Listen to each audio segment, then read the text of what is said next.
बदलापूरमध्ये दादागिरी होती, अंबरनाथमध्ये दादागिरी होती, ही दादागिरी मोडून राहिलेली आहे. अंबरनाथमध्ये दादागिरी आम्हीच करतो. बदलापूर आपल्या उल्हासनगरमध्ये त्याची चिंता करू नये. दादागिरीला कोणी घाबरायची गरज नाही. गेल्या वेळेला मी याच प्रभागामध्ये निवडणुकीत आलो होतो आणि मी जिथे जिथे जातो तिथे विजय 100% असतो. नगरसेवक आहेत त्यांच्या प्रचारावर मी आलो होतो. त्यांनी गद्दारी केली आणि परत ते पक्ष सोडून निघून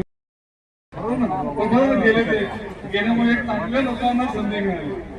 चांगली लोक, चांगली आणि वाईट तुला फरक पडतो सगळ्यांना.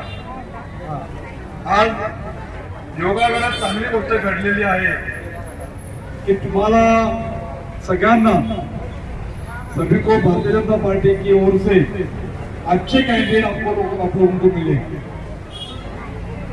इनके प्रचार के लिए आप लोग सब आ रहे हैं. आज कार्यालय का ओपनिंग भी यहाँ पर हुआ है.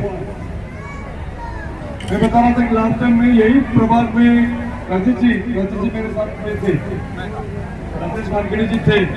अब उनके लिए आया था और जो अभी बीजेपी के नगर सेवक थे वो जो भाग गए उनके लिए मैं आया था. उनको चुन के दिया था. उन्होंने अच्छा काम भी नहीं किया. अच्छा वो नहीं रहते. अगर बीजेपी से खड़े रहते थे तो गिर जाते थे.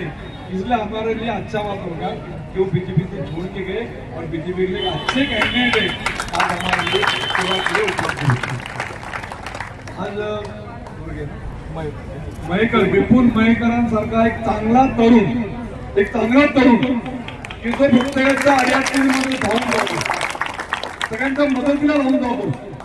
नगरसेवक नसताना पण त्यांनी या भागात जे काम केलेलं आहे, लाडकी बहिणा योजना असेल, लोकांना मेडिकलची हेल्प असेल, कोणाला कुठे अडचण निर्माण झाली त्याला फोन केला तर तो स्वतः जातीने धावून जाणारा असा एक चांगला तरुण नगरसेवक नसताना हे नगरसेवक होते. पण हे नगरसेवक भ्रष्टाचार करत होते. आणि बघा, यांना गॅरंटी होती यांना भाजप तिकीट देणार नव्हतं. कारण मोदी साहेबांनी काय सांगितलंय, ना खाऊंगा ना खाने दूंगा.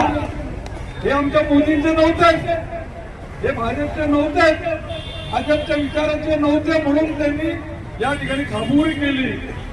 त्यांना हकलून द्यायच्या आधीच ते गेले. बदलापूरमध्ये दादागिरी होती, अंबरनाथमध्ये दादागिरी होती, ही दादागिरी मोडून राहिलेली आहे. अंबरनाथमध्ये दादागिरी आम्हीच करतो. बदलापूर आपल्या उल्हासनगरमध्ये त्याची चिंता करू नये. दादागिरीला कोणी घाबरायची गरज नाही.